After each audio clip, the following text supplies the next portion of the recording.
আহ, কি সুন্দর গন্ধ। গন্ধেই প্রাণটা ভরে গেল গিন্নি। আজকে রাতে কষা মাংস আর রুটি, প্রাণ পেট সব ভরবে। হ্যাঁ, খাবার আগে পরিশ্রমের মূল্য দিতে হবে, না হলে আমার বানানো খাবার স্পর্শ করবে না। পরিশ্রমের মূল্য সেটা আবার কি গিন্নি? এই 2 মোহর দিতে হবে। মানে? এই যে হাত পুড়িয়ে রান্না করলাম সেটার মূল্য। আগুনের সামনে বসে বসে রুটি মাংস বানাতে বুঝি কষ্ট হয় না? কিছুই তো বুঝতে পারছি না। তুমি নিজেই তো সন্ধেবেলা আমাকে কত কথা বললে। এখন আমি যা যা পরিশ্রম করব, পরিশ্রমের মূল্য তোমার কাছ থেকে কড়াই গন্ডায় বুঝে নেব। বাপরে বাপ, তাহলে এখন এই রুটি মাংস খাওয়ার জন্য 2 মোহর দিতে হবে? হ্যাঁ, নইলে নিজে রান্না করে খাবে। উফ, কি জ্বালা। এই নাও 2 মোহর, এবার খাই। স্বচ্ছন্দে।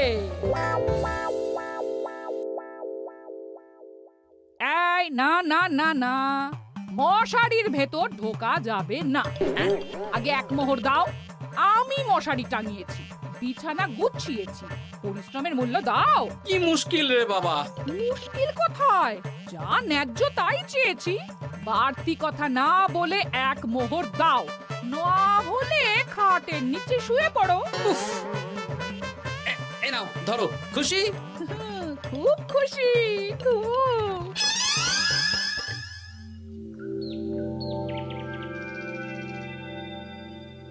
দেখছেন মহারাজ, গোপাল কেমন প্যাঁচ দিয়ে দিয়ে কথা বলছে? তাই তো দেখছি। গোপাল, খুলে বলো বলো, কি বলতে চাইছো? আসলে মহারাজ, আমরা সবাই একটা অনুরোধ অনেকদিন আগেই করেছি, কিন্তু কিন্তু কি? কিন্তু মন্ত্রী মশাইয়ের বিরোধের কথা শুনে আপনি আমাদের অনুরোধ রাখেননি। কোথায় কি পান্তা ভাতে ঘি, হ্যাঁ, আমাকে জড়িয়ে দিল। আরে কি হয়েছে বলো, অত ভনিতা করো না। আমাদের বেতন বাড়াতে হবে মহারাজ। বাজারে জিনিসপত্রের যা আগুন দাম হয়েছে, তাই এই বেতনে আমাদের পোষাচ্ছে না। বুঝতে পারছি, কিন্তু সবাইকে এখন বেতন বাড়ালে মহারাজের রাজকোষে টান পড়বে, তাই না মহারাজ? হ্যাঁ, তা তো বটেই। আমার মতন একজন সৎ নিষ্ঠাবান উপদেষ্টাদায়ক মন্ত্রী থাকতে আমি এসব হতে দিতে পারবো না। মহারাজ, বিগত 3 বছর ধরে একই বেতনে কাজ করছি। নুন আনতে তো পান্তা ফুরিয়ে যাচ্ছে মহারাজ। বাড়িতে গিন্নিকে কোনো হাত খরচ দিতে পারি না বলে কত কথা শুনতে হয় জানেন মহারাজ। রাজসভায় ভাষণ না দিয়ে বাড়িতে গিন্নিকে শাসন করো। আমি আজকাল আমার গিন্নিকে যা শাসন করি না, আমার ওপরে ও টু শব্দটাও করতে পারে না। তাহলে কি দাঁড়ালো? তোমাদের বেতন এখন বাড়ানো হচ্ছে না।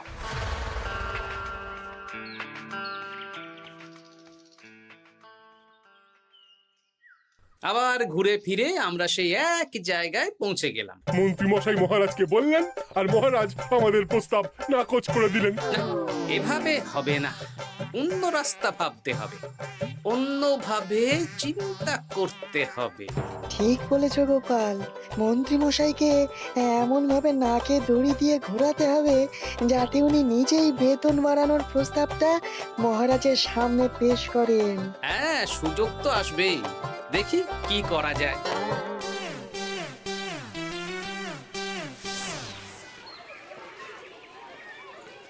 সারাদিন তোদের খেলাধুলো চলছে। আরে, পড়াশোনা ভুলে গেছিস নাকি? হ্যাঁ, বেশি পড়াশোনা করে কি হবে দাদু? বুদ্ধিমান হবি, পরে ভালো চাকরি করবি, ব্যবসা করবি, আনন্দে খুশিতে দিন কাটাবি। এখন তো আমরা আনন্দেই আছি দাদু। চুপ, শোন, আমরা একটা কাজ করে দিতে পারবি? কি কাজ বলো দাদু? তোরা ফাঁকতালে মন্ত্রী মশাইয়ের উপরে নজর রাখবি। উনি ওনার গিন্নির উপর কিভাবে শাসন করেন সেটা এসে আমাকে জানাবে। আচ্ছা দাদু।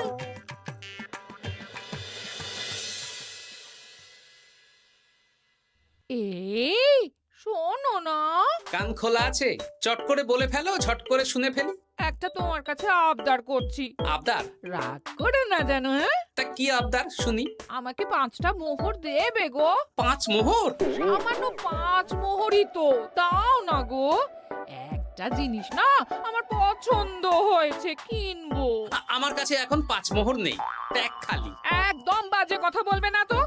আমি মোহর চাইলেই তোমার ট্যাগ খালি হয়ে যায় না। এই বিরক্ত করো না তো। তুমি জানো 5 মোহর রোজগার করার জন্য আমাকে কত খাটতে হয়, কত পরিশ্রম করতে হয়। কি পরিশ্রম কর শুনি? রোদ ঝড় জল পেরিয়ে রাজসভায় চাকরি করতে যায় গিন্নি। সে তো যেতেই হবে। তাহলে তুমি বলো আমাকে কত পরিশ্রম করতে হয়, কত মাথা খাটাতে হয়। মাথা ঘামাতে ঘামাতে আমার মাথা সব চুল যে উঠে গেল। এ উঠে যাক, তুমি আমাকে এত কথা না বলে 5টা মোহর দেবে কিনা বলো সেটা। তুমি কি এমন পরিশ্রম করো যে তোমাকে 5 মোহর দেব? বেশ, দিতে হবে না। এবার আমার পরিশ্রমের মূল্য আমি বুঝে নেব।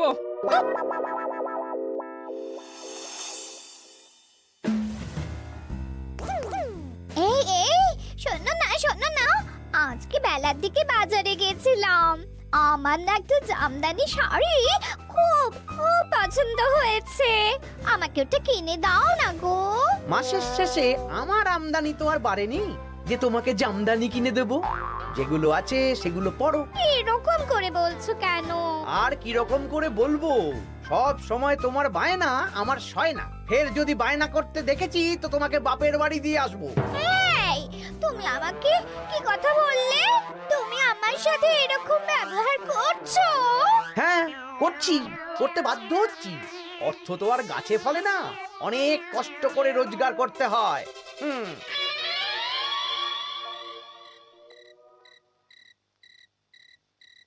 আহ কি সুন্দর গন্ধ।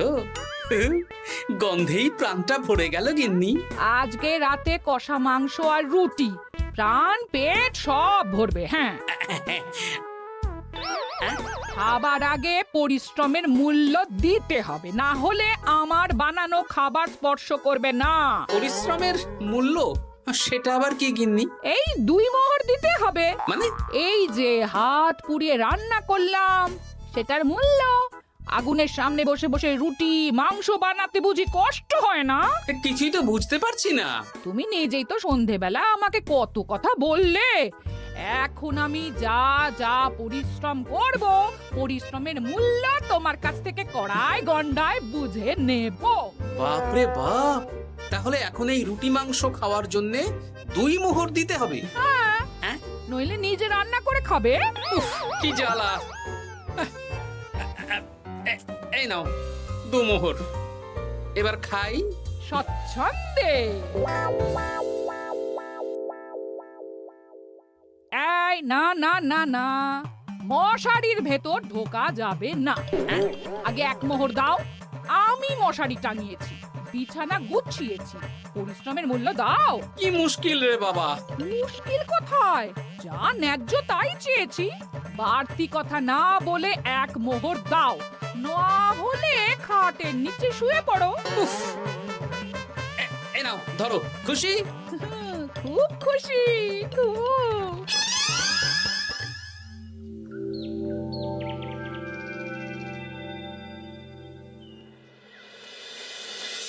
ফতুয়াটা কোথায় গেল? ফতুয়া। আরে ও গিন্নি, এই না তোমার ফতুয়া, আমি কেচে মার দিয়ে শুকিয়ে রেখেছি। এটা পরে রাজসভায় যাও। ও, এই তো চাই। আমারও চাই। তোমার আবার কি চাই? 2 মোহর, পরিশ্রমের মূল্য দিলে দাও, না হলে খালি গায়ে রাজসভায় যাও। হ্যাঁ, উফ, কি জ্বালা। জ্বালা কিসের? আমি তো আমার পরিশ্রমের মূল্য চাইছি। হ্যাঁ, এই নাও ধরো।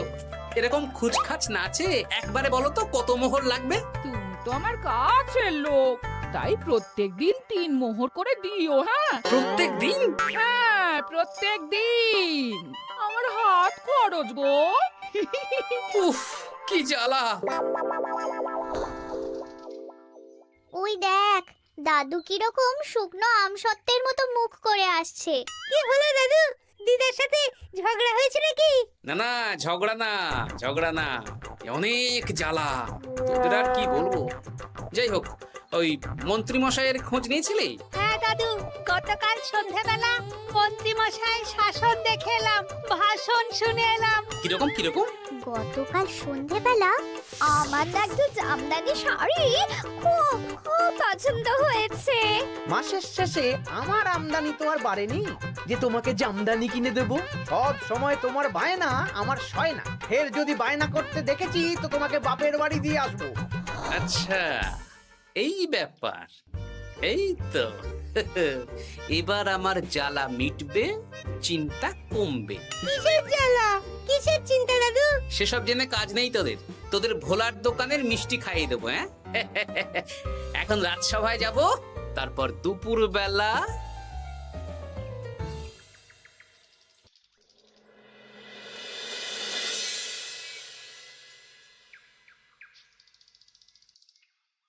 কেমন আছেন মা ঠাকুরুন? কেমন শব্দ থেকে মা বাদ দিয়ে জিজ্ঞেস করো। বাদ দেব মানে? জিজ্ঞেস করো কেন আছি। কি হয়েছে আপনার? তোমাদের মন্ত্রী মশাই আজকাল কেমন খেটে হয়ে গেছেন। কিছু আবদার করলেই চিৎকার চেঁচামেচি করেন, আর একটাই ভয় দেখান, বাপের বাড়ি দিয়ে আসবো। আজকেই সমস্যার সমাধান হবে। সামনের মনোহারি দোকান থেকে একটা কাগজ কলম নিতে হবে, তারপর আসল কাজটা করতে হবে।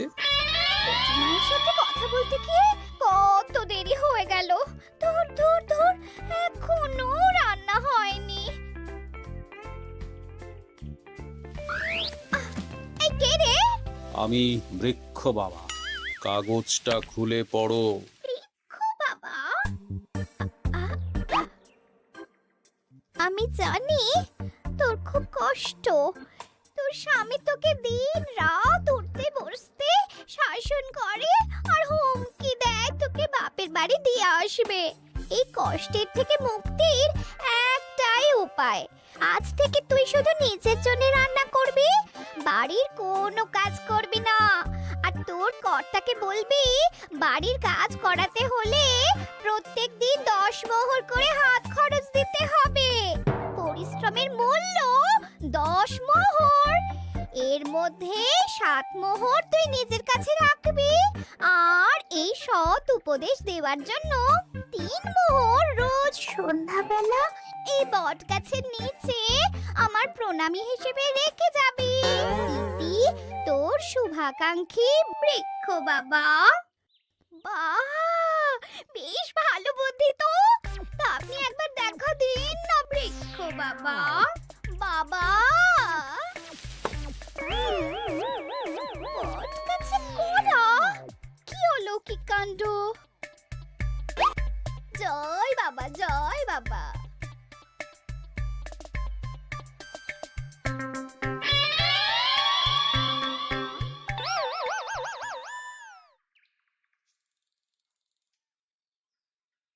আরে গিন্নি, তুমি একা একা খেতে বসে পড়েছো? হ্যাঁ, খিদে পেয়েছিল তাই খেতে বসে পড়লাম। আরে আমাকে ভাত বেড়ে দেবে তো নাকি? তোমার খাবার তুমি রান্না করে দাও। আমি নিজের মতন রান্না করেছি, নিজে খাচ্ছি। এই ছেড়েছে, আমি রান্না করতে পারি নাকি? রান্না করতে পরিশ্রম লাগে, তাই আগে পরিশ্রমের মূল্য দাও। প্রত্যেক দিন 10 মোহর, তারপর রান্না করব, ঘরের কাজ করব। এই তো মহা মুশকিল। কোনো মুশকিলের ব্যাপার না। না, দেখি বাইরে ভোজনালয়ে কিছু খাবার পাওয়া যায় কিনা। দেখো এত বেলায় খাবার পাও কিনা। তাছাড়া বাইরে তেল ঝাল খাবার খেয়ে শরীর খারাপ করলে আমাকেই তো দেখতে হবে। তখন কিন্তু আমার পরিশ্রমের মূল্য 15 মোহর প্রতিদিন হয়ে যাবে। কি জ্বালা! কোনো জ্বালার ব্যাপার নেই, আমি খেয়ে উঠে চট করে রান্না করে দিচ্ছি। তুমি 10 মোহর প্রস্তুত রেখো। আচ্ছা, সন্ধেবেলা দেবো।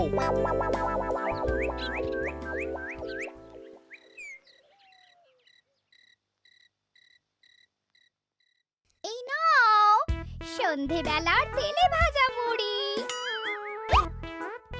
এই নাও আজকের হাত খরচ 10 মোহর।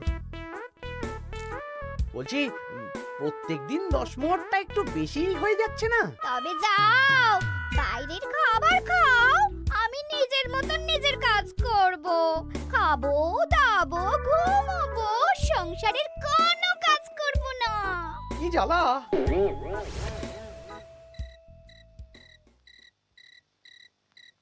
ধন্যবাদ বৃক্ষ বাবা, আপনার দেওয়া বুদ্ধিতে কাজ হয়েছে। এই যে আপনার প্রণামী 3 মোহর আমি এই বটতলায় রেখে গেলাম। জয় বৃক্ষ বাবা, জয়।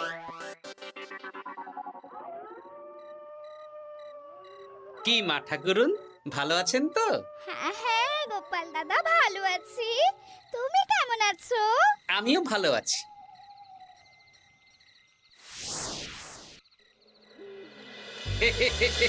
এই তো ওষুধে তার মানে কাজ হয়েছে, 3 মোহর পেয়ে গেলাম। এই নাও গিন্নি, 3 মোহর, তোমার আজকের পরিশ্রমের মূল্য। তুমি এত ভালো হয়ে গেলে কবে থেকে গো? আমার আবদার শুনছো যে? তুমি আমার 7টা না 5টা না, একটা মাত্র বউ, আবদার তো শুনতেই হবে। হ্যাঁ,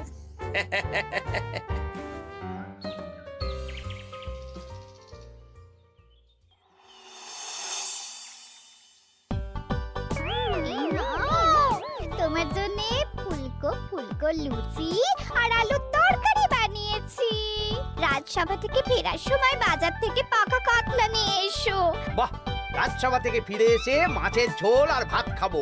আর বলি, আজকে 10 মোহরটা কি এখন দেবে?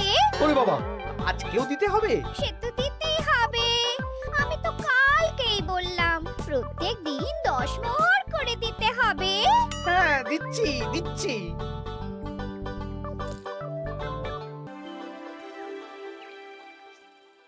মন্ত্রীমশাই কেমন আছেন? আপনার মুখটা কেমন শুকনো শুকনো লাগছে। শুকনো তো হবেই।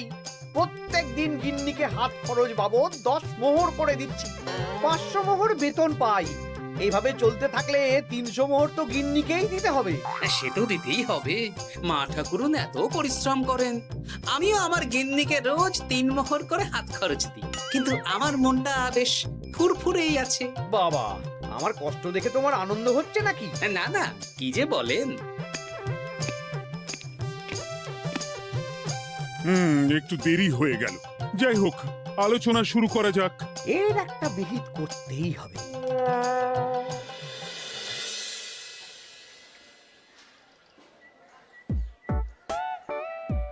বলি, কাতলা মাছ কত করে দিচ্ছিস রে? পাকা কাতলা আছে 104 মোহর। ওরে বাবা, আপনি তো 5 মোহর দিয়েও আগের মাসে 100 মাছ কিনেছেন, এখন তো দাম কমেছে, তাও ওরে বাবা করছেন। ও না না, কিছু না। দে দে, 100 কাতলা দে। বাঁচতে গেলে খেতে তো হবেই। আমাদের হঠাৎ ডেকে পাঠালেন মন্ত্রী মশাই? হ্যাঁ, আসলে একটা বিপদের মধ্যে পড়েছি। আহা, কি বিপদ সেটা তো বলুন। আপনি আমাদের মোহর দেবেন আর আমরা আপনাকে বিপদের হাত থেকে উদ্ধার করে দেব। আরে, মোহরই তো আর হাতে থাকছে না। কেন? আপনি এত বেতন পান, সব খরচ হয়ে যাচ্ছে নাকি?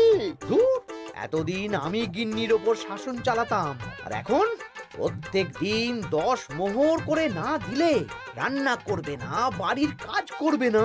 আরে বাবা রে, প্রত্যেকদিন 10 মোহর মানে তো মাসে 300 মোহর। আমি 500 মোহর বেতন পাই, তার মধ্যে 300 মোহর গিন্নিকে দিয়ে দিই। আমার হাতে থাকে 200 মোহর। এই দিয়ে বাজার দোকান কিভাবে করব সেটাই তো বুঝে উঠতে পারছি না। মহারাজকে বলুন বেতন বাড়াতে, তাহলেই তো সমস্যার সমাধান হয়ে যায়। কিন্তু কদিন আগেই তো মহারাজকে বললাম যে বেতন বাড়াতে হবে না। আপনি এই রাজ্যের মন্ত্রী, আপনি বুঝিয়ে বললে মহারাজ ঠিক শুনবেন। ঠিক বলেছিস।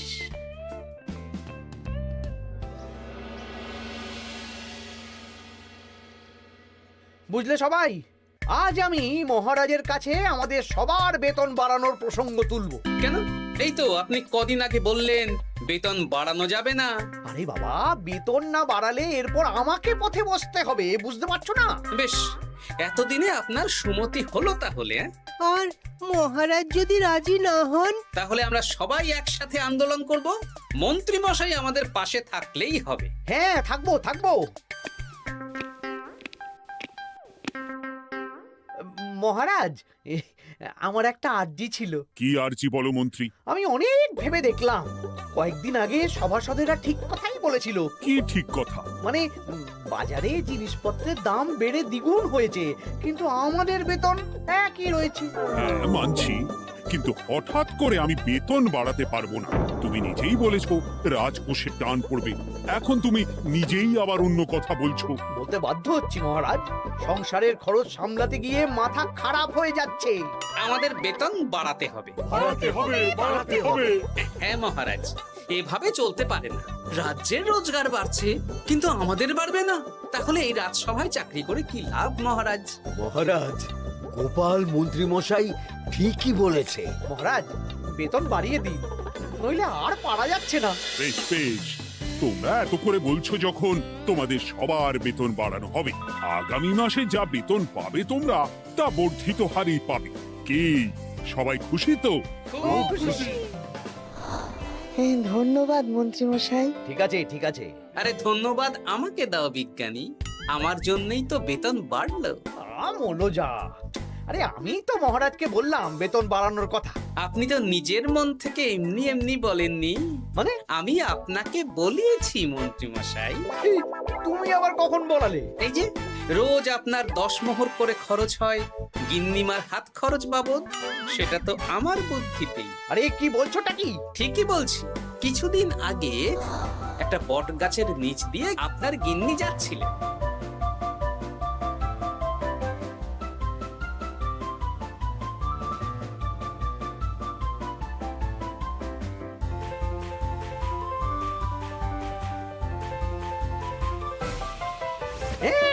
এ সব তোমার বুদ্ধিতে? হ্যাঁ, শুধু তাই নয়, গিন্নিমা রোজ রাতে বটতলায় 3 মোহর করে বৃক্ষ বাবার জন্য ওরফে আমার জন্য রেখে যান, আর আমি সেটা দিয়েই এতদিন আমার গিন্নিকে হাত খরচ দিচ্ছিলাম। হ্যাঁ নয় হ্যাঁ, কিন্তু আর লাগবে না, এবার তো বেতন বেড়ে গেল, আর কোনো সমস্যা হবে না। গিন্নিমাকে ব্যাপারটা বুঝিয়ে বলে দেবেন, কেমন? মানে গোপাল আপনার কাছ থেকে সোজা আঙুলে ঘি বের করতে পারেনি, তাই আঙুল বাঁকা করেছে, আর আপনি অমনি ছেঁকা খেয়েছেন। হ্যাঁ, ওরে বাবারে!